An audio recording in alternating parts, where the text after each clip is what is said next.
For thousands of years, the Great Pyramid of Giza has just been there, a massive monument, a wonder of the world. We're told it's a tomb, the final resting place for a pharaoh.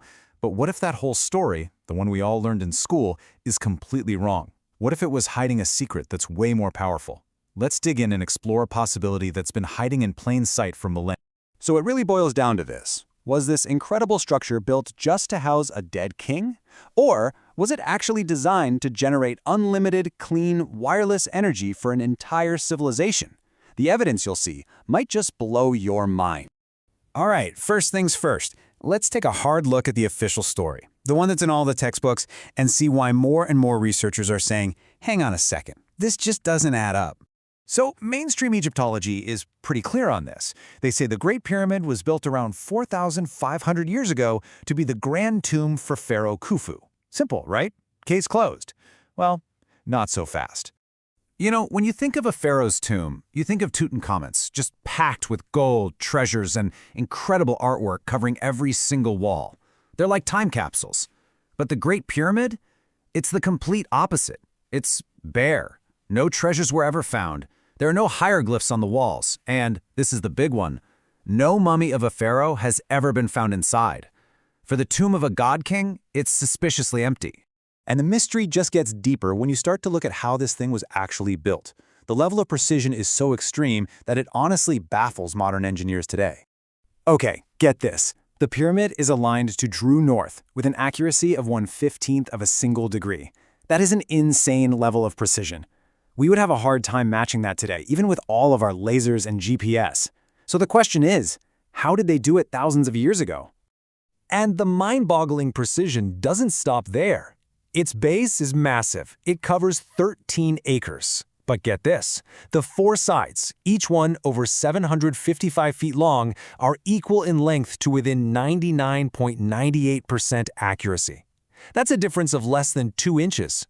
It just points to a level of technology that seems completely out of place for its time. And then there's this mysterious number, 43,200. Now, this is where it gets really wild. If you take the pyramid's height and multiply it by 43,200, you get the Earth's polar radius. If you take the perimeter of its base and multiply it by that exact same number, you get the Earth's circumference at the equator. That can't be a coincidence. It's like they literally encoded the dimensions of our planet into the building. And here's another huge clue, the specific materials they used. The outer casing was made of Tour limestone, which is a fantastic electrical insulator. But the inner chambers? Those were built with rose granite, a rock that is packed with quartz crystals, a great electrical conductor.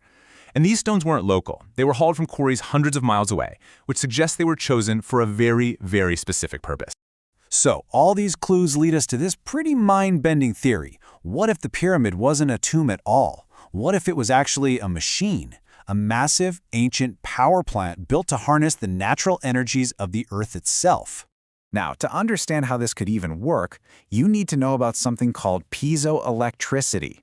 It sounds fancy, but the idea is simple. When you put pressure on or vibrate a material like quartz, it generates an electric charge.